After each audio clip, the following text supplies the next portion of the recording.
Я приветствую вас, дорогие друзья, уважаемые гости и подписчики моего канала. Всем большое спасибо, что ждете нашей встречи с политологом Александром Лазаревым. Он на связи. Александр, приветствую вас. Здравствуйте, рад видеть и слышать. Александр, начать я хочу с Трампа и его, так сказать, паузы, которая очень угрожающе выглядит в отношении Ирана. Путин комментировал эту историю, да, и говорит, что наоборот, Иран крепчает в плане того, что его режим поддерживают.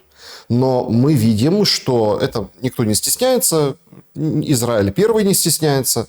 В момент вот этих всех атак обоюдных, достаточно тяжелых, целью и задачей, собственно, даже уже не является ядерная программа как таковая, а целью и задачей вот этих действий военных против Ирана, ну и, соответственно, да, то, как Иран отвечает на эти действия, является смена режима. Насколько Трамп готов пожертвовать ореолом, образом, да, миротворца ради, ну, как, наверное, его убеждают, некой легкой победой в Иране? Хороший вопрос, и действительно вы очень правильно подметили насчет того, что целью всех этих действий, именно конфликта, который начался между Израилем и Ираном, является свержение режима Аятоллы. Это, ну, я, честно говоря, не вижу больше никаких других моментов, потому что, вот даже если взять чисто на логику, да, откуда при там, умнейшем Моссаде, да, при огромной сети агентов, но откуда столь точечные координаты у Израиля, да, нахождения глав там, высшего эшелона власти, окружения Аятоллы Хаменеи? 100% уже, ну, это открытая информация, об этом многие уже сказали, существует некая внутренняя фронта, то есть представители светского государства внутри Ирана. Мы знаем, что Иран – это теократическое государство. После исламской революции 1979 года, да, режим Аятоллы Хаменеи пришел к власти и, собственно говоря, переформатировал. До этого был проамериканский Иран, после этого Иран стал прям такой исламистский с целью построить на Ближнем Востоке пояс исламских государств. Ну, собственно говоря, Израиль этому противится и этому мешает. Все эти удары, которые были нанесены по территории Ирана, с точки зрения, как заявляют Соединенные Штаты Америки, что они в основном были направлены против ядерных объектов, ну, по ядерным объектам особо большого урона они не нанесли, да, с учетом того, что ядерные объекты в большинстве своем находятся очень глубоко под землей и очень хорошо защищены. Но вот урон нанесли они ближайшему окружению Аятоллы. То есть выбито, ну, огромнейшее количество глав разведок, СИРа, политических структур. За последние несколько лет в Иране погибло свыше 50 чиновников высокого уровня. И это мы не берем в расчет убитых на территории там, Ливана, да, на территории Палестины. То есть этих мы вообще в расчет не берем, только в Иране. Идет системное выбивание подспорья у Аятоллы Хаменеи. Этим успешно действительно занимается Иран. Иран, Израиль. С учетом внутренней фронты, которая существует, я думаю, они попытаются раскачать внутриполитическую обстановку, вывести людей на протесты против режима Хаменеи. Это было уже неоднократно. 2009 год, 2019, 2020, даже в 2022 году были массовые протесты. Да, они подавлялись, потому что верхушка как-никак контролируется Аятоллой и его окружением. Там система, ну, прям очень жесткая выстроена. Аятолла может блокировать любое решение на государственном уровне. Светская власть что-то голосует, принимает. Если Аятолла накладывает вето, это не происходит.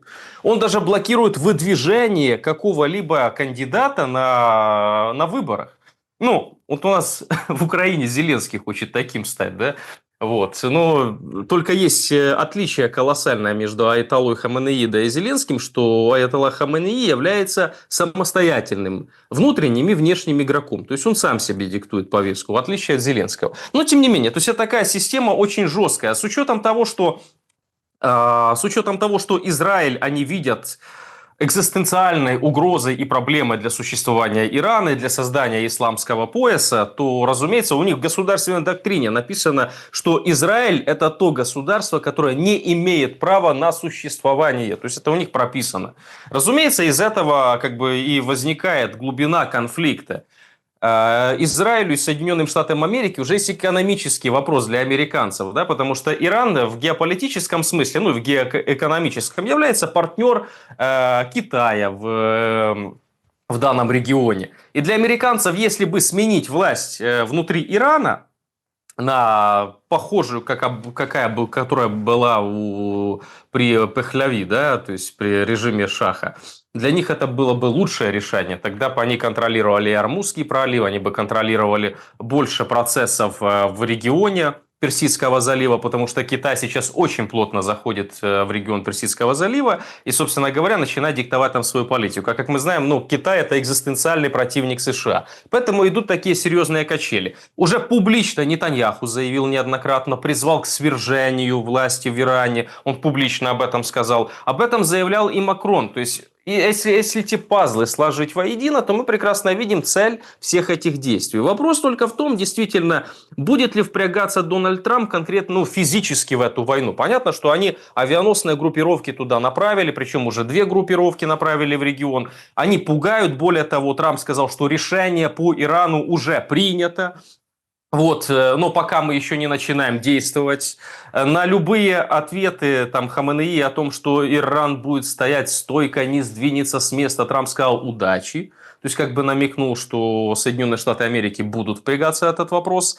Понятно, осуждение Америки там внутри партии республиканской со стороны там Такера, Илона, да, и других.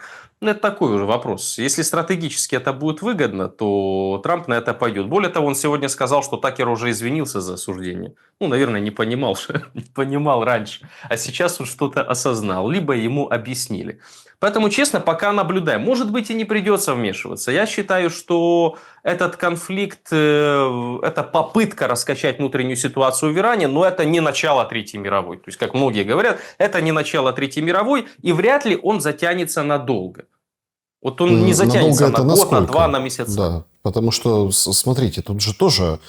Я просто помню, как началась российско-украинская война, и все говорили, да, это ненадолго. И, в принципе, это так и выглядело, да, эти пресловутые 2-3 недели условные, да, они стали 2-3 года, сейчас уже на 4-й пошел. И по идее, да, вот переговоры там в Стамбуле должны были как-то вот свернуть, ну, такие уже агрессивные военные действия, но что-то пошло не так. Опять-таки из-за упорства Запада, из-за стратегических целей Запада.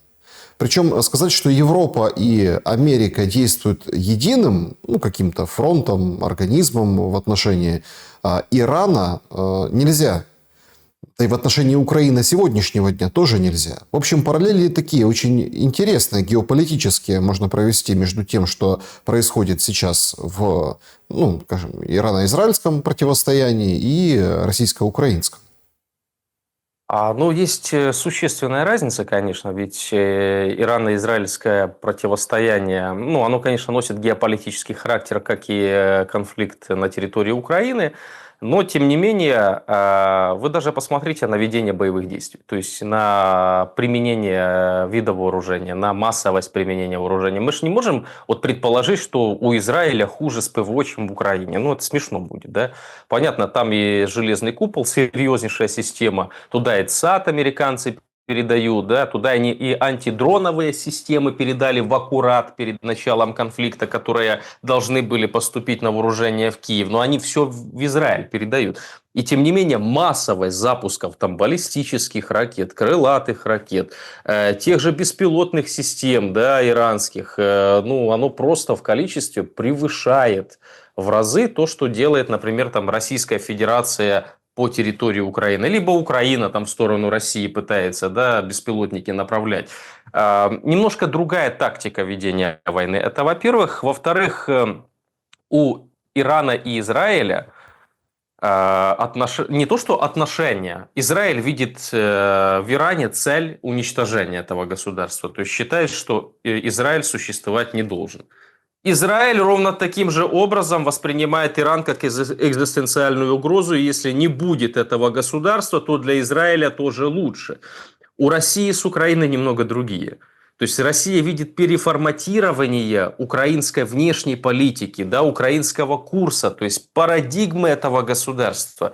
Для России просто неподобством является существование проекта «Антироссия» на ее границе. Это очень важный момент. Вот. Но никак не экзистенциальная, да, проблема в Украине, никак не уничтожение Украины как государства и там превращение ее в выжженную землю. Это совсем разные взаимоотношения. То есть для России нужна прогнозируемая, понятная обстановка на своей западной границе, а конкретно на территории Украины. Об этом неоднократно было озвучено и российским руководством.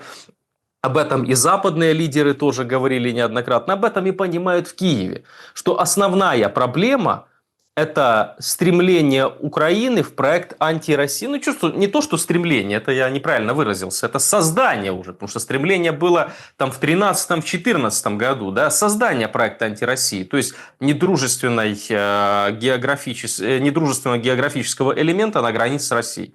А вот у Израиля с Ираном, ну, совсем разные, это совсем разная ситуация. Если мы как бы переместимся в Украину, то мы понимаем, что ситуация вокруг Ирана и Израиля очень серьезно сместила акценты и фокусы. Прям кардинально. Гробовая тишина в западной прессе по поводу Украины. Хотя и поводы, хоть и трагические, и тяжелые, но есть. И даже вышел Путин с заявлениями, да, сравнил ДНР и ЛНР с Косово.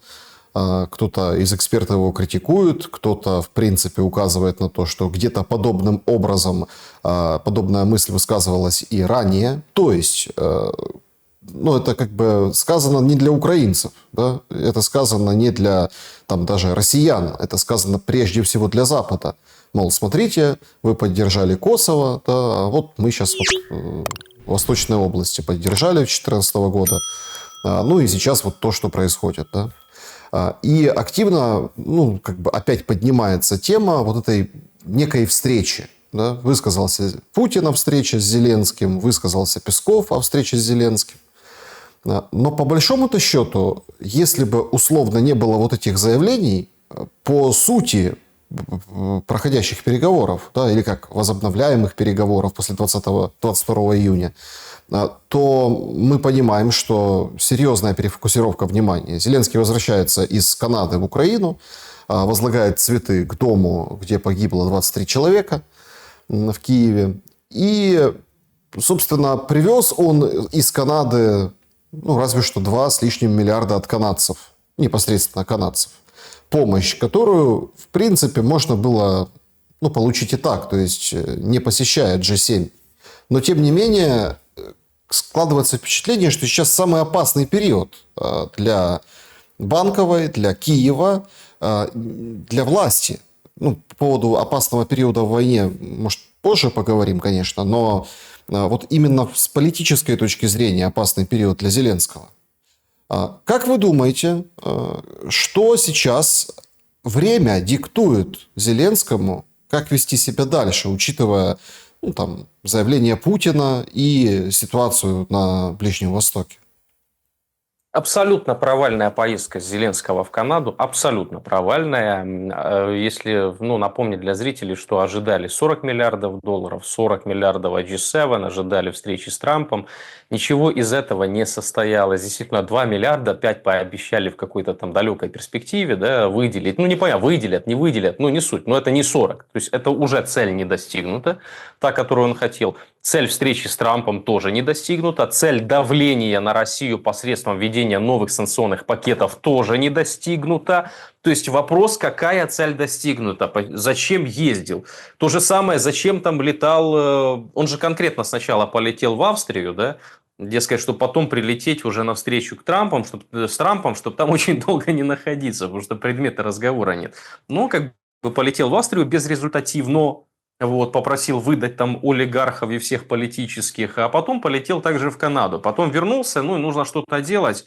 И как по мне, вы со мной можете не соглашаться, можете соглашаться, но по мне это очень такой бесчувственный пиар был с этими цветами, которые он возложил к дому погибших, вместо того, чтобы ускорить процесс мирного урегулирования, да, они там выстраивать какие-то хотелки, которые заведомо невыполнимые, он начинает пиариться на смерти людей. Ладно, это уже так чисто по-человечески. Возвращаясь к вашему вопросу насчет того, там Владимир Путин будет встречаться с Владимиром Зеленским, не будет встречаться, пока не будет решен фундаментальный вопрос, да, фундаментальные моменты, никакой встречи не будет. Фундаментальные моменты – это согласование статуса Украины, внеблоковый нейтральный статус, безъядерный статус, ненахождение там войск НАТО, демилитаризация Украины, да, и прочее, все, что называлось раньше, там, перечислять не буду. Никакой встречи не будет. Тут как в «12 стульях», да, утром деньги, вечером стулья, вечером деньги, утром стулья. Говорит, а можно наоборот? Можно, но деньги вперед. Вот такая же ситуация и здесь. Сначала решаются фундаментальные вопросы. Правильно вы подметили, для кого было адресовано послание Путина, общение с журналистами. Оно было ночью. Ну, где-то в час ночи, да, либо полвторого. Ну, понятно, что зритель там один. Ночью это зритель Соединенные Штаты Америки. Это даже не европейские там коллеги, да. Это конкретно на американского зрителя направлено. Конкретно Владимир Путин неоднократно опять выразил, что вот Дональд Трамп, вот он, если бы не он, то есть если был бы он, а не Байден, то не было бы конфликта.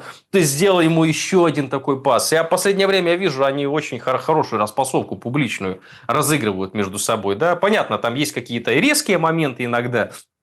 Там Трамп делает заявление о том, что вот разберитесь сначала в своих историях, потом там к Ирану переходите. Но Путин опять-таки, он же говорит, давайте я буду посредником. Это тоже на стёб, конечно, с одной стороны похоже. А с другой стороны, он прекрасно понимает, что если выступить посредником между Израилем и Ираном, ну и читать там и Соединенными Штатами Америки, то можно выторговать себе еще более хорошие условия по украинскому вопросу, да, и по другим тоже геополитическим регионам. То есть если есть конфликт между двумя странами, а туда вмешивается третье, четвертое, пятое, для урегулирования, не для ведения боевых действий, это значит, что они закапывают туда свой интерес, то есть вкладывают в этот переговорный процесс. И чем больше стран участвует, и как по Украине, тем больше интересов этих стран присутствует. Нет никакой благотворительности в мире, и никто просто так, например, украинским конфликтом не занимался бы на Европе, если бы не видели, что с этого их концерны могут заработать колоссальные деньги, да,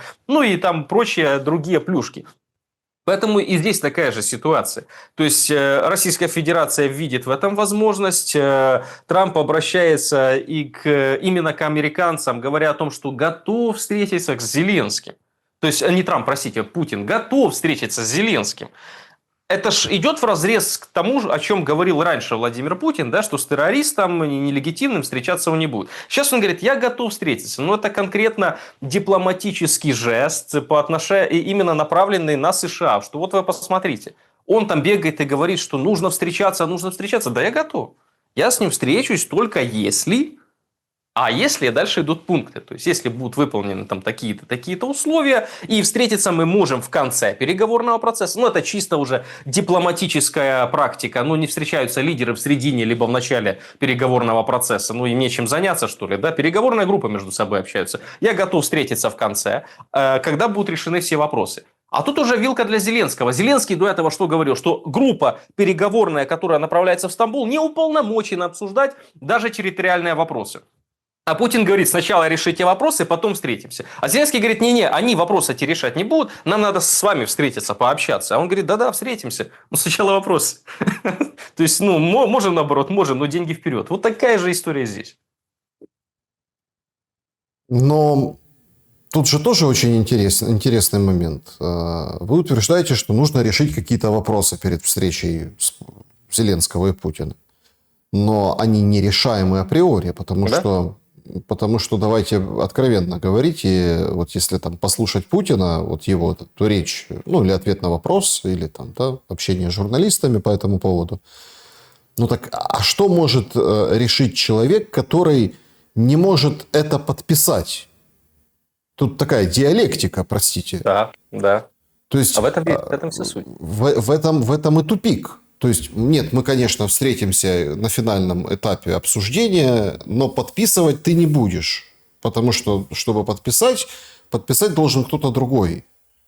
То есть, фактически неразрешимый тупик исходит из тех же слов свежих заявлений Путина. Как его решать? То есть, получается, что есть только один путь, это условно какое-то поле боя. Либо второй путь – это смена власти. То есть тут как бы в этом вся суть, да, что он действительно выставляет дипломатическую вилку для Зеленского. Я не против встречаться. Я не против. Только сначала решаем эти вопросы. Опять-таки, мы решаем с тобой эти вопросы, встречаемся, но ты не подписываешь. Ты не подписываешь, потому что у тебя нет легитимного права подписывать международные договора, и с приходом новой власти они могут быть признаны недействительными. Об этом Путин говорил неоднократно. И это в юридической плоскости 100%, 101% так. Потому что любая последующая власть может сослаться на то, что нет в Конституции продления президентского срока. И все, что он подписывал после мая 2024 года, да, не имеет никакой действительности. Он подписывал как физическое лицо. А то, что он представлялся президентом Украины, так мало ли кто кем представляется. То есть, может быть, вот прям такая история. Поэтому Россия наперед себе выставляет фигуры таким образом, чтобы потом новая власть, да, которая там придет, не высказала какие-то претензии. То есть, может быть такая ситуация, конечно. И самое смешное в этом, что есть действительно два варианта решения конфликта. С точки зрения того, что сказал Владимир Путин. Мы сейчас обсуждаем конкретно, да, его выступление, то, что он говорил. Первое, вы правильно подметили, это на поле боя. Это решение конфликта на поле боя. Вот, оно никуда не девается с повестки, и пока там идут дипломатические встречи и переговоры, боевые действия продолжаются, интенсивность усиливается. И второе, это смена власти, с которой можно будет подписать. Но опять-таки вопрос, смена власти каким образом, да? Как провести выборы? Это смена легитимным путем власти или нелегитимным, да, условно, с помощью государственного переворота, неважно, там внутреннего переворота, да, военного переворота, да, с помощью масс людей, не суть, там уже технология не имеет значения. Вопрос тогда, если будет смена с точки зрения государственного переворота, а признает ли Российская Федерация тогда эту сторону, да, как легитимную для подписания договоров? Тоже такой момент, да, кто будет проводить? Какой переворот сейчас возможен? Военные, да, тогда уже стратегически смотрим. Если, условно говоря, какой-то там Залужный, либо какой-то генерал свергает Зеленского, моделируем, да, мы просто моделируем ситуацию, свергает Зеленского, для Российской Федерации это лучше или хуже? Вряд ли это лучше, да, потому что, получается, поменяли светского представителя власти, Зеленского, который там выходец из 95-го квартала, из медийного бизнеса, а не из нацбатов и ВСУ, там, да, либо каких-то разведок, как многие говорят, там, Буданов и прочее. Поменяли на боевого офицера, который вел боевые действия против России. Так себе история, да, не сильно прям она... Не только с точки зрения медийности, да, приятно будет для российского обывателя, да, и для политикума, даже с точки зрения стратегии дальнейшей. Ведь если мы понимаем, за основу берем, что для России необходима нормализация на своей западной границе и понятная прогнозируемая ситуация с Украиной, то есть это добрососедские отношения, партнерские, нейтральные, там уже выстраивать можно по-разному, то нахождение при власти человека, который вышел из правого, причем военизированного крыла, вряд ли приведет к нормализации отношений. Через лет, может быть, ситуативно, да, то есть какая-то хитрость, уловка, но через лет 5 опять то же самое начнется. Потому что, придя на таком ультраподправом патриотическом лозунге, он не сможет сразу развернуть свою риторику, сказать: ребят, я на самом деле русскоязычный, да, я считаю, нам необходимо с Россией взаимоотношения найти, общий язык, поэтому все, что я говорю, это для того, чтобы к власти прийти. Так же не будет, его снесут. То есть, значит, необходим какой-то постепенный процесс, шаг за шагом, да, нормализации взаимоотношений. То есть это должны быть там переходные правительства, не знаю, сформированные американцами, Россией, там, европейцами, еще кем-то. Либо это какие-то выборы должны быть, чтобы к власти пришли нейтральные политические силы. Но опять-таки при наличии такого репрессивного механизма, при наличии правоохранительной системы, которую вот так вот Зеленский в кулаке сейчас вместе с Ермаком держит, о каких выборах можно говорить? Они каким образом придут? Ну, будет не партия «Слуга народа», да? Она, простите за выражение, зашкваренная. Ну, она полностью себя дискредитировала даже для Зеленского. Будет какая-то другая партия, которая будут подчиняться Зеленскому. То есть они приведут, ведь в такой системе, которую Зеленский выстроил, не важно, как люди голосуют, важно, как голоса считают. И посчитают, поверьте, правильно. А если там еще Федоров какое-то голосование, интернет ведет через Дию, не через Дию, неважно, ну зарегистрируют. Перепись населения. Опять-таки, кстати, насчет выборов. Интересный момент. Вчера они голосуют законопроект о множественном гражданстве. И в этот законопроект вшивают конкретно пункт, при котором человек, получивший добровольно российское гражданство, лишается украинского. Для меня сразу вопрос возникает с точки зрения логики, а можно ли недобровольно получить российское гражданство, либо гражданство другой какой-то страны? Но никого не заставят паспорт получить, да, там и в России, и в Америке, ну нет такой практики. Там еще, не кстати, очень важный момент, там еще несколько стран, которые в 2014 году не поддержали аннексию Крыма. Это прям очень важный момент и очень важный пункт. Армения там, по-моему, да, еще там, ну, ряд других стран. Да, постсоветские страны, латиноамериканские страны, да, в том числе и Белоруссия. Ну, суть в том, что в этих странах, да, ну, включая там Российскую Федерацию, Белоруссию там и страны СНГ, находится более 6 миллионов граждан Украины.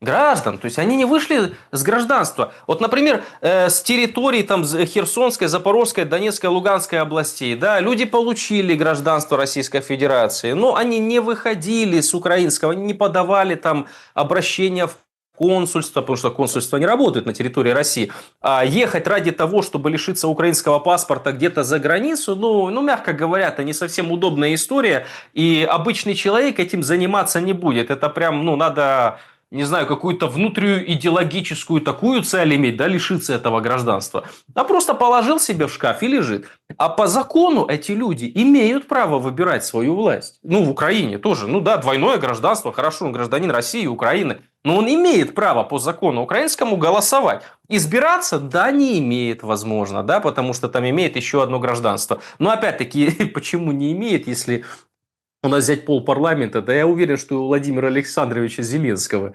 есть не одно гражданство, да, мы не будем говорить, о каких речь идет, но тем не менее, много скандалов было в парламенте о наличии 2-3 гражданств, и это, ну, как Коломойский, он не парламентарий, конечно, но в свое время весело сказал, говорит, ну это что, тройное это не запрещено, это, говорит, двойное запрещено. Ну, там очень интересен другой аспект этого вопроса. В контексте выборов это, конечно, прямая увязка. И можно действительно это голосование так трактовать, что к каким-то выборам ну, все равно придет, да, потому что четкое заявление, что подписывать будет уже, ну, скажем так, новый президент или новый старый президент, мы не понимаем еще, как там пойдет, не пойдет Зеленский. Есть там четкое убеждение у многих, что пойдет, и, собственно, и это все быстро организуют и быстро проведут. Там очень опасный пункт о том, что если ты, ну, скажем так, деятельность человека, гражданина Украины противоречит интересам Украины, то тебя могут лишить гражданства.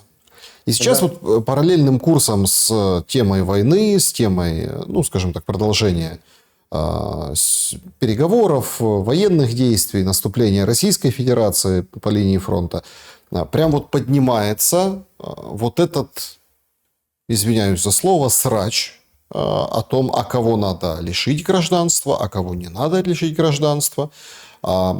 Параллельным курсом, ну, скажем так, возникают такие опять линии раскола, то есть там уехавший, оставшийся. Это мы видим четко прорабатывается. Причем там на что имеет право человек, который всю войну пробыл в Украине, и на что не имеет человек права, там, уехавший, ну, в каком-то году, не знаю, то есть там, сразу или потом, или неважно.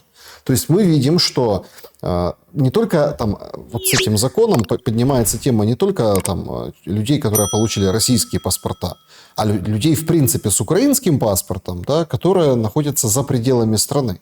То есть идет разграничение, идет дискуссия о том, что А какие там права, льготы, обязанности, на что имеет право человек, на что и не имеет. Но параллельно с этим есть возможность, а мы знаем, как в Украине, в принципе, могут накладывать санкции на своих же граждан. Есть возможность просто брать и отбирать эти паспорта. И неважно, там человек имеет другое гражданство, не имеет. Да. Все, интересы Украины ты, скажем так, попрал, поэтому будь добр, паспорт мы тебе аннулируем. Это достаточно, такая опасная штука. Опасная прежде всего с точки зрения, политической. Капсулирует режим полностью.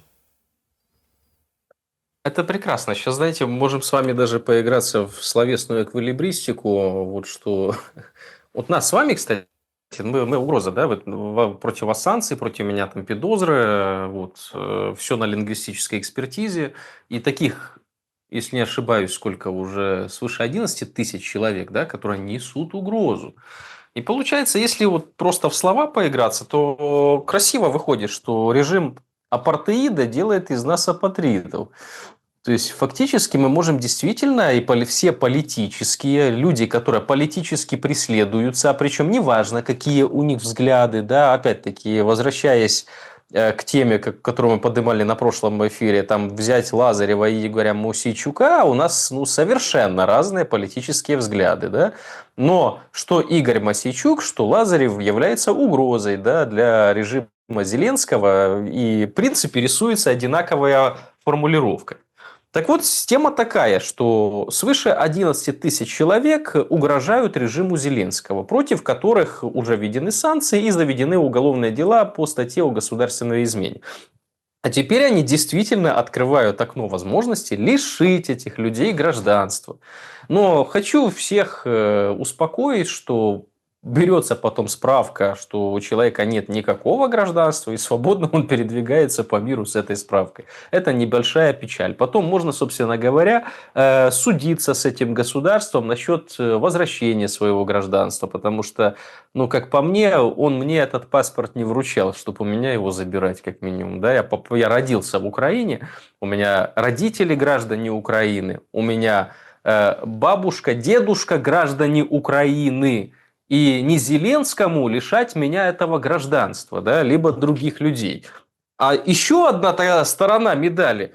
А как вы тогда будете расследовать дело, да, и в суде доказывать о государственной измене, если вы лишили человека гражданства? Тогда он отношения к государству уже никакого не имеет. Как он может ему изменить? Тут очень такая, причем обширная казуистика получается. Но, тем не менее, я понимаю, что он делает. Дело не в том, что взять каких-то там злых людей, которые против режима Зеленского, и наказать их лишением паспорта. Послушайте, если меня Зеленский лишит украинского гражданства, будет мне неприятно, да, я люблю Украину, я люблю эту страну, но по жизни мне это никак не ударит. Я говорю, получу справку и буду по этой справке передвигаться по миру. Это не есть проблема. У меня есть знакомые, которых лишили гражданства, и которые мне эту схему рассказали, как они по миру летают, и проблем у них никаких нет. Люди вообще без гражданства. То есть не то, что у них там есть еще какое-то гражданство. То есть не в этом проблема. Проблема же в том, что в основном будут лишать тех, которые несут угрозу, а несут угрозу для режима Зеленского политическая. А это значит, что эти люди, ни при каких обстоятельствах не смогут принимать участие в выборах. В выборах не смогут принимать участие. То есть одна часть не сможет голосовать, потому что, правильно вы сказали, да, разделяют. Есть более правильное, есть менее правильное, есть очень правильное внутри Украины, а если ты не воюешь, так ты вообще неправильно, а выехал, так ты ухилянт, ты не имеешь права ни на что, ни на что, как там депутатша одна, да, этого Харьковского облсовета сказала, десяточек да взять, да бы расстрелять их. А почему нет? Взять и расстрелять, да, как у Шарикова, да, взять и поделить, а потом душили. Такая ситуация. А тут получается, что более 6 миллионов голосовать не будут, потому что по той же причине, почему блокировались, помимо геополитических вопросов, да, есть еще электоральные вопросы, почему там Минские соглашения не выполнялись, все эти вопросы. В электоральном смысле не нужно это население, которое переехала в Россию, либо переехала вместе с территориями в Россию. Но не будут они голосовать ни за Зеленского, ни за какого-то правого кандидата. Ну, что угодно обещаете, люди не будут голосовать. То есть население там юго-восточной части Украины, да, которая переезжала. Вот не будет, и все. Значит, необходимо лишить их возможности голосования. Как это сделать? Да все просто. Лишили паспорта. На каких основаниях? Ну, это как раньше уголовные дела они заводили, что, дескать, на территории, которую контролирует Российская Федерация, если там женщина, ну, на уборщиц заводили, ну, это реальный факт. Убирала там в администрации городской, все, она там под госизмену подпадает. Ну, это сюр, с одной стороны, да, если это обсуждать. А для человека, который, ну, обычный человек, с политикой не сталкивается, против него вводят такие ограничения, а у него там имущество может быть на территории Украины. Да, он переехал жить в Россию, либо вместе с территориями переехал жить в Россию, но у него есть родственники, например, там в регионах там Житомира, да, там Киева, не знаю, там Тернополя, ну, он хочет к ним приехать, ну, женщина, к примеру, да, там мужчина, понятно, что не захочет приехать, вот, женщина, но ее ж не пустят. То есть ее лишают гражданства, по российскому паспорту она не въедет, а еще если она, не дай бог, где-то работает, а работать она должна, как ей жить. Этот момент почему-то киевским режимом не просматривается, то она является врагом Украины, и она тогда не может даже приехать к своим родственникам. И это такой, один из тысячи нюансов, которые существуют, которые являются следствием тех действий, которые сейчас принимает Зеленский. Ну, просто тут как бы такой очень своеобразный пункт. Помимо вот этого, выходит материал с Телеграф сегодня о том, что количество студентов в Польше увеличилось в 2 раза. Ну, поступающих. Сейчас вот эти выпускные идут, ну, вот эта компания. То есть все понимают, что последние звонки отгремели. Ну, и, в общем, ну, как бы вот люди пытаются оценить, да, вот, окончание учебного года. Ну, вот за Телеграф оценили. И парадокс. Девочки уезжают. Говорят, учиться невозможно. Тревоги, обстрелы. Ну, ты не концентрируешься. И это является очень серьезной и большой проблемой. Потому что если мы возьмем вот этот, вот даже крайности, да, вот выпускники, которые там хотят получить образование, они вот не могут учиться, да, не понимают, что нужно там получить какую-то профессию в плюс-минус нормальной обстановке, и поэтому там, понятно, что это не для всех, да, нужны для этого деньги, понятно, что это достаточно затратная история, но тем не менее, в общем, девочки, даже девочки уже выезжают, про мальчиков уже даже не пишут.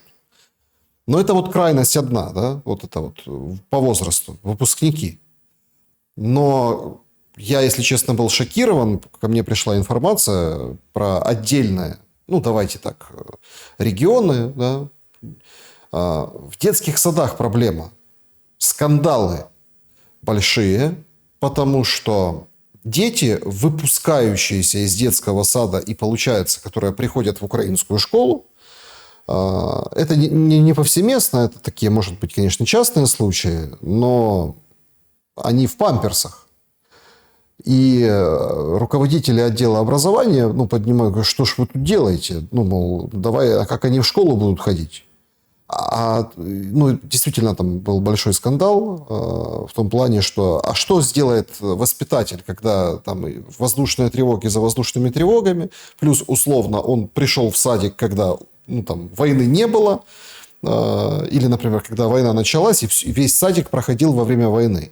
Они постоянно спускаются в подвал, из подвала. То есть, и понятное дело, что так, ну, в общем, психоэмоциональный стресс. И плюс еще даже, ну, вот, с точки зрения быта, да, то есть воспитатель может не научить, да, как бы пользоваться горшком. Да, то есть это прям серьезно. Это есть такие факты. И вот мы понимаем, что вот это вот военное время... Вот оценивать, если, например, выпускников школ и выпускников детских садов, а это уже серьезный удар. И когда нам выходят барбершопные военные и говорят, что все должны идти воевать, это война надолго, война до 30-го года, мы немножко можем, ну, как сопоставить эту картину. А что будет с вот этими молодыми людьми? Причем вот этих пограничных возрастов, да, будущих или там сегодняшних или завтрашних школьников и условно там завтрашних студентов. Так я к этому еще добавлю, что не только барбершопные войска, но и Ирина Верещук тоже говорила, что нужно готовить детей к войне, да, типа, что дети будут наши воевать. Ну, с учетом того, что сын ее не воюет, хотя призывного возраста, ну, такое не будем трогать. Огромная проблема на самом деле. До 30-го года, во-первых, не хватит ни людей, ни ресурсов. Ни людей, ни ресурсов, чтобы Украина воевала. Это необходимо понимать всем этим барбершопным войскам. Но они же воюют в киевских ресторанах, там-то война по-другому идет. Да? Война, не знаю, там с односолодовым виски, да, и хорошей закусью. Вот. А другое дело, как воюют обычные люди, да, которых поймали и отправили на передок. Вот там они воюют с бутылочкой воды и с боекомплектом одним, да, либо с половиной. И не понимают, что они вообще там делают. Вот. Совсем разные уровни войны, да, и восприятия конфликта. Насчет детей, ну, на самом деле это жуть большая. Ну, хотя я считаю, что, ну, вот вы говорите насчет воспитателей, ну, и чем родители заняты? Как бы родители тоже должны, да, этим как-то озадачиться. Понятно, что воспитатель может за всеми не уследить. Но инфантилизация общества, она происходит не только в Украине, она происходит повсеместно сейчас. Ну, потому что, как бы, взять там поколение, подрастающее поколение, да даже, что далеко там ходить, наше поколение, там 30-40 плюс, многие сейчас, ну, со всеми другими ценностями живут, как будто им по 20, да, вот у меня много знакомых там людей 40-40 плюс, ну, ощущение, что им 25 где-то, что у них вся жизнь еще впереди, то есть такое инфантильное ощущение. Но вот в Украине есть один момент, который касается именно образования. Оксен Лисувей, да, великий человек, я бы ему академика по окончанию каденции дал, да, ну, желательно в местах не столь отдаленных. Но вот они поводили такие реформы, при которых половина предметов, необходимых для жизни и необходимых для развития детского ума и становления разумного человека, просто отменяются, либо становятся факультативными. То есть это там физика, химия, биология факультативно. Вопрос тогда, да, какое население выращивается, для чего выращивается? Для того, чтобы отловить на улице и отправить на передок, ну, я думаю, химия, физика не нужна, наверное. Да, это, в принципе, и математика, и даже украинская мова не нужна. Ну, так, в легком варианте, чтобы приказы понимать. Все остальное можно отменить. Поэтому это государственная работа, причем на государственном уровне по деградации будущих поколений, по деградации, там, например, медицинской сферы, которая еще со времен Супрун началась. Это все системная работа. Сейчас дошли до образования, парня поставили, который к образованию ну, никакого отношения не имеет, и он его реформирует. Ну да реформируется скоро, что вырастят шикарнейшее подспорье для собирателей клубники в Польше. Я не хочу никого обидеть, но с тем уровнем образования, который сейчас в Украине практикуется, кроме как чернорабочими в Европе, да, людей не устроить. А поляки этому будут рады. Они недавно сказали, что вы думаете, мы просто так украинцам помогали? Да мы в 3 раза сверху заработали с каждого украинца, которому помогли. Там свыше 60% устроились на низкооплачиваемые работы. Потому что все остальные поляки находятся, ну, которые там на заработки ездят, в Германии, либо в Британии зарабатывают, ну, либо во Франции. Да? В Германии сейчас в меньшей степени. Кризис большой начался. Вот. А украинцы замещают черновую рабочую дешевую силу. Ну, для этого и готовятся. Ну, вот вам и евроинтеграция, вот вам и счастливое будущее, к которому там стремились люди на Майдане. Не знаю, то есть, к чему это все в конечном итоге должно прийти, чтобы пришло осознание, что пошли не просто не той дорогой, а пошли в конкретную пропасть. И эта пропасть бездонная, в нее можно падать целую вечность. Чем, собственно говоря, сейчас народ Украины именно из-за государственной политики и занимается. Ну, вот это печальная история. У меня Ну просто и, эмоции. знаете, когда... Ну, это мне присылают такой штрих к образованию, присылают сообщения зрители о том, что собирают у учителей на централизованном уровне в школах данные о наличии аккаунтов на OLX, мол, так надо. Говорит, какая вам разница? Если не предоставите, будет выговор. Ну, какой-то. Вот такая разнарядка. Чтобы условно за небольшие деньги работающий учитель ничего не мог, ну вот просто продавать или чего-то где-то, да, вот. Или, например, мог, но обязательно должен как бы платить налоги за это. То есть и так мизерная зарплата, но еще и каким-то образом там, торгуя там, старыми вещами или там какой-то, да, пытаться чем-то торговать, приторговывать через вот эти площадки, тоже получается, вот, и туда уже прицелились, так сказать, ну, свою лапу, да, как бы наложили на вот эти такие какие-то побочные доходы вот этих учителей. Это, кстати, такая очень удивительная история, что-то вот новенькое созрело. Если мы попытаемся проанализировать еще один опасный тренд, вот я говорю опасный тренд, хотя вот, знаете, вот уже кажется болевой порог пройден и уже ничего не выглядит опасно для общества, для там, восприятия украинцами себя, государства. Это женская мобилизация. Тема, которую вот поднимают и там, ну, которая тоже, кажется, уже проходит определенный болевой порог, и люди говорят, да нет, ну, пожалуйста, а почему нет, да, давайте рассмотрим, нет, ну, по желанию, или, ну, или там не по желанию, но там отдельные специальности, да всех надо мобилизовать, все пойдут на войну, все должны служить. Ведь это же тоже такой момент, который не просчитывается на завтра, послезавтра или там через год, 5-10. И кажется, что вот окно Авертона тоже расширяется, открывается, да, еще больше. И эта пропасть, о которой там вы сказали, она поглотит еще большее количество людей. Потому что если условно сейчас женщины хотя бы там могут приехать, уехать, вернуться, там как-то заниматься хоть какой-то активностью. Понятное дело, что мужики в дефиците, да, и там перевозками по Украине транспортными все чаще и чаще занимаются, например, женщины. Они садятся за рули фур, пассажирских автобусов и, в общем, перевозят там межобластные рейсы или какие-то другие рейсы. Уже это дело привычное. Но, судя по всему, при женской мобилизации, если ее все-таки в каком-то виде примут, и этот элемент станет роскошью. Женщине уехать, приехать, вернуться из страны или, допустим, ездить по стране. Как вам кажется, насколько Украина близка сейчас к женской мобилизации, к этому решению, которое каким-то образом будет принято? Сейчас еще маленькую ремарку к OLX. Ну, страна в дефолте находится. Об этом почему-то в Киеве промолчали, да, но тем не менее западные институты международные классифицировали преддефолтное состояние. Экономика практически положена на лопатки. Доходов нет. Ну так откуда государство будет еще собирать доходы в бюджет, если не с увеличения налогов и сборов и коммунальных платежей? Только таким образом. Только таким. Больше никаким. В ином случае необходимо заниматься развитием экономики. За развитием экономики никто не занимается. Торгуют недрами. Ну вот вам и развитие экономики. А возвращаясь к вопросу женской мобилизации, ну, вы очень правильно подметили, что это открывается окно Авертона. То есть раньше об этом и подумать как-то было даже некорректно. Подумать, не то что публично сказать.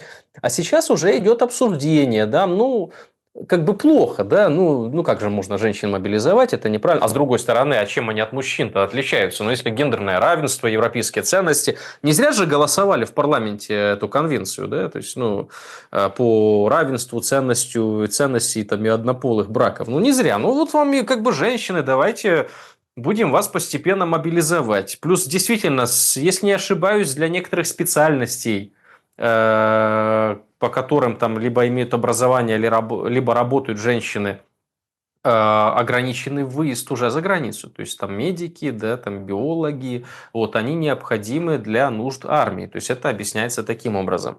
А список, который еще в начале боевых действий публиковался, или даже не в начале боевых действий, нет, соврал, не в начале, до начала боевых действий был целый список, который кто-то в Верховной Раде представил и сказал, ну там прям и журналисты, там очень много специальностей было, не только медицинского характера, что в случае там полномасштабных боевых действий женщин этих специальностей можно мобилизовать.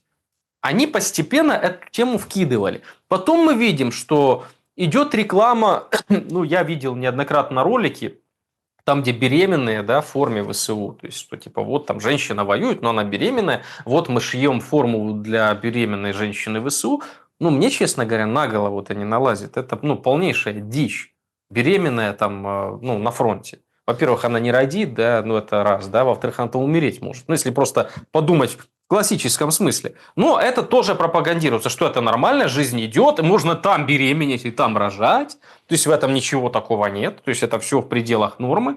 Вот. И постепенно эта тема зашивается. Все логично, мужчин практически не остается. Но мы понимаем, ну, во-первых, те же самые барбершопные войска говорят, что все добровольцы закончились в первых 1,5 года. Да? Дальше уже не добровольцы.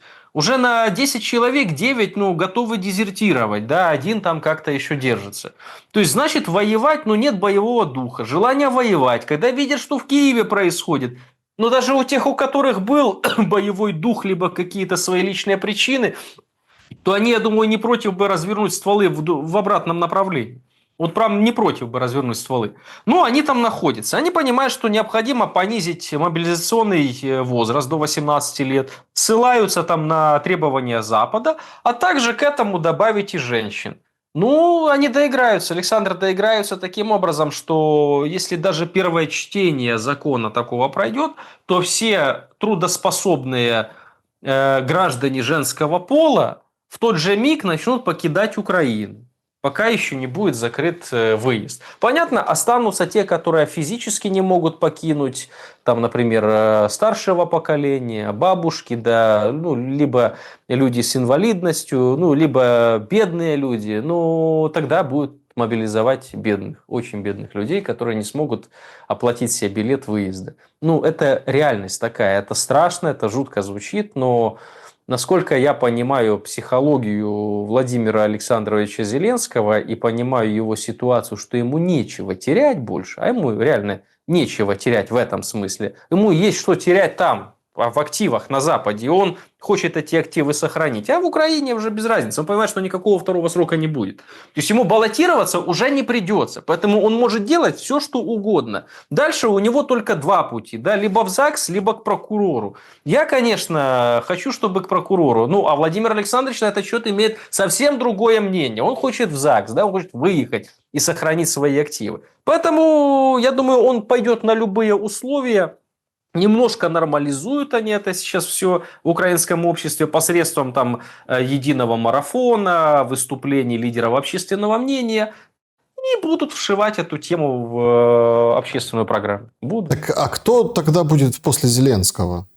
Ведь это тоже вот так касались этой темы, там, ну, в контексте переворота, там, что это будет военный человек. Ну, так, конечно, военные столько людей загнали на войну. Причем интересно, что это не касается полиции. То есть, очень, да, очень много как бы претензий к полицейским. И во время того, как они защищают людей, которые там отбирают храм в Черновцах, да, например, и в отношении людей, которые возмущаются, ну, вот они просто как бы говорят, ну, вы же полицейские, что ж вы делаете? Да, там, они выполняют и даже заменяют собой ТЦК. То есть не только вместе с ТЦК, а вот прям смотрят, по базе в розыске, там по резерв плюс, все сразу тебя, чтобы, не дай бог, не убежал, наручники и в ТЦК доставляют. То есть понятно, что полицейские тоже как бы в этой схеме, они, ну, принимают достаточно серьезное участие, и как бы они слились в едином порыве с ТЦКшниками. Но они не воюют. Хотя они здоровые, умеют обращаться с оружием. Клименко говорит, что министр МВД говорит, нет, они не обучены воевать, они обучены, получается, работать в тылу, там, где они нужнее.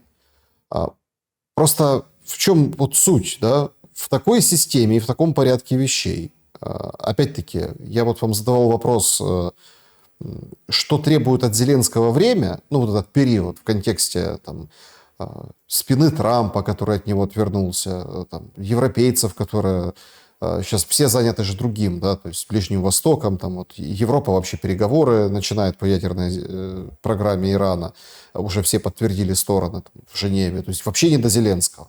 И сейчас есть какое-то, ну, какое-то, может быть, поле для маневра геополитически, продиктованное временем. Точно так же я задаю вопрос по поводу какого лидера тогда такое время может принести? Опять получается к тому, что кроме там, условного там, военного турбопатриота, которых мы видим в многочисленных интервью, ну, этот режим не родит, имеется в виду следующего после Зеленского. Режим действительно не родит ничего другого, он как бы не может родить материал такой, да, по-другому. То есть, ну, ты ничего изнутри режима, которое либо встроено, либо около режима ошивается, ничего путного не может появиться. Появится только диктатор, только уже не в какой-то полувоенном, да, одеянии, а в конкретно военной форме и в военных погонах. То есть, это может появиться. Если это будет рождать режим. Но опять-таки мы возвращаемся к тому, что режим не закапсулирован сам в себе.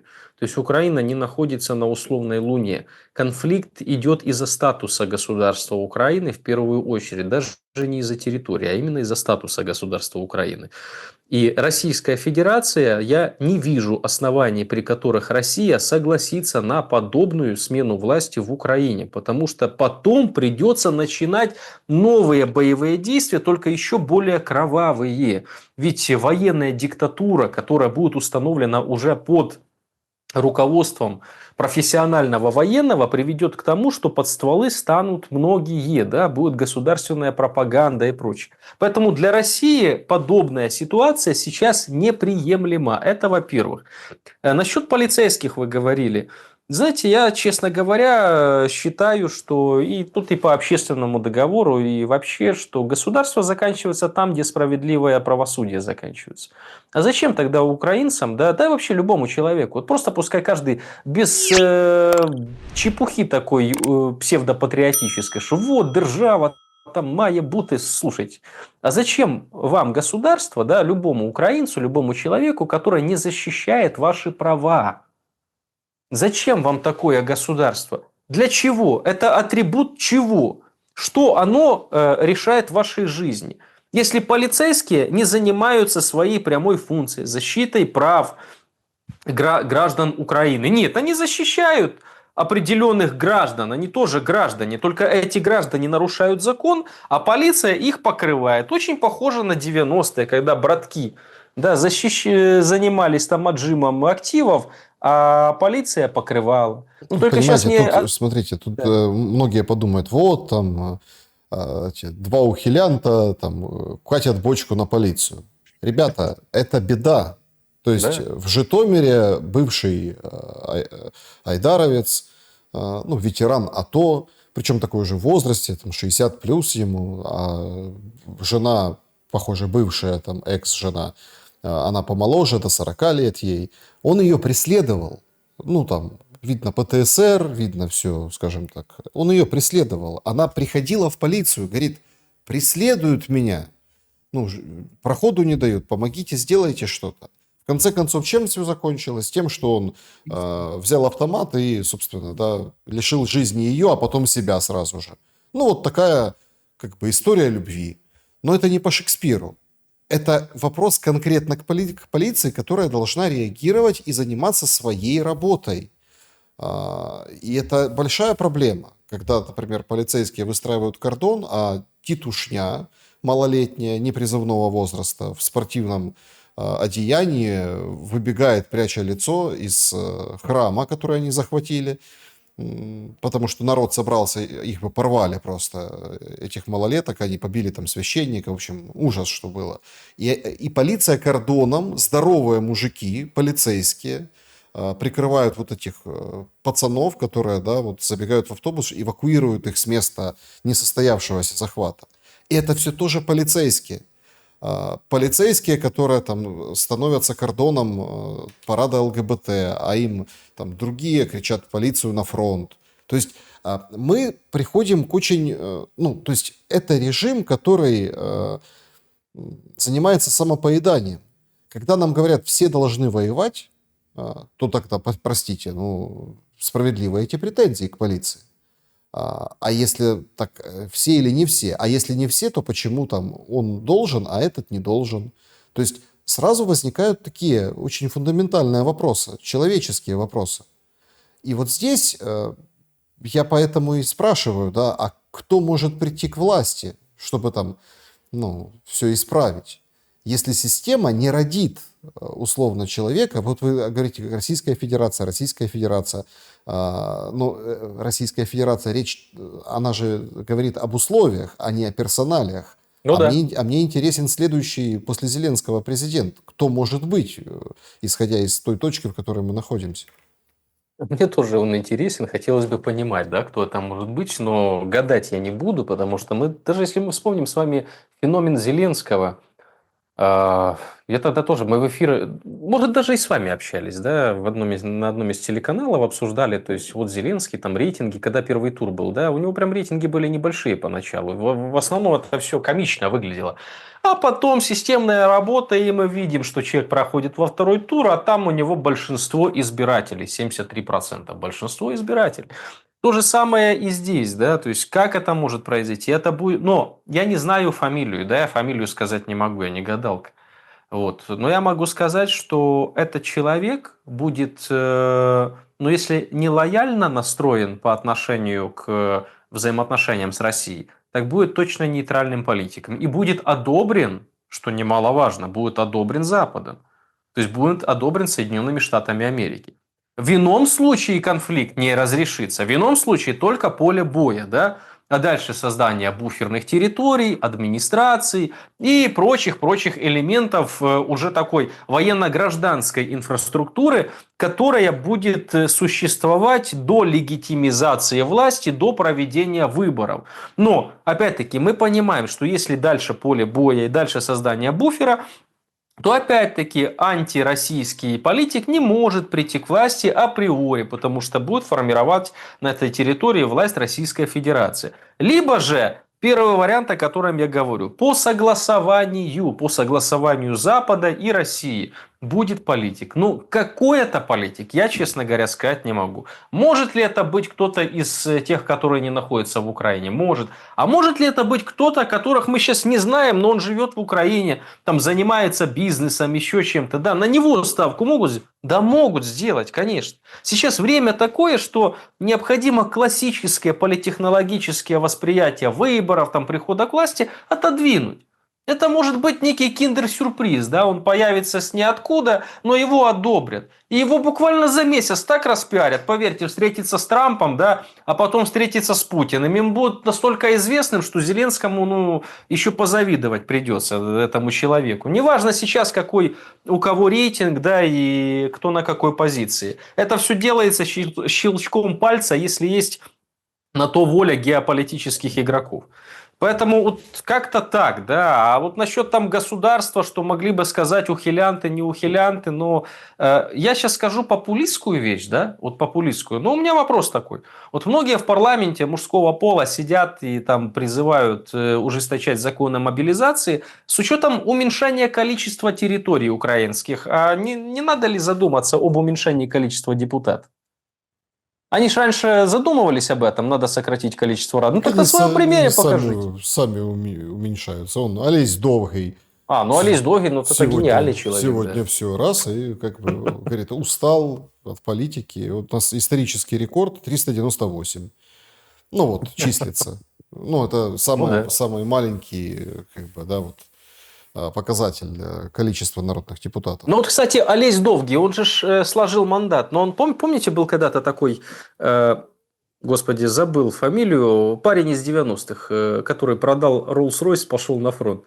На К как-то, не суть, потом люди могут погуглить, там прям плакат такой был, да, а Олесь Довгий Rolls-Royce не продал, на фронт не пошел, правда, да, ну, я думаю, что он там очень патриотические законы голосовал об ужесточении мобилизации и прочее, ну, там все голосовали, и он в том числе, ну, опять-таки, не хочу пустословить, потом можно проверить, если я не прав, в следующем эфире извинюсь, да, но, тем не менее, можно поискать. Так эти ребята сложили мандаты, но почему-то на фронт не пошли. Почему-то Арсений Петрович Яценюк с криками «Куля в лоб» сейчас не воюет, да?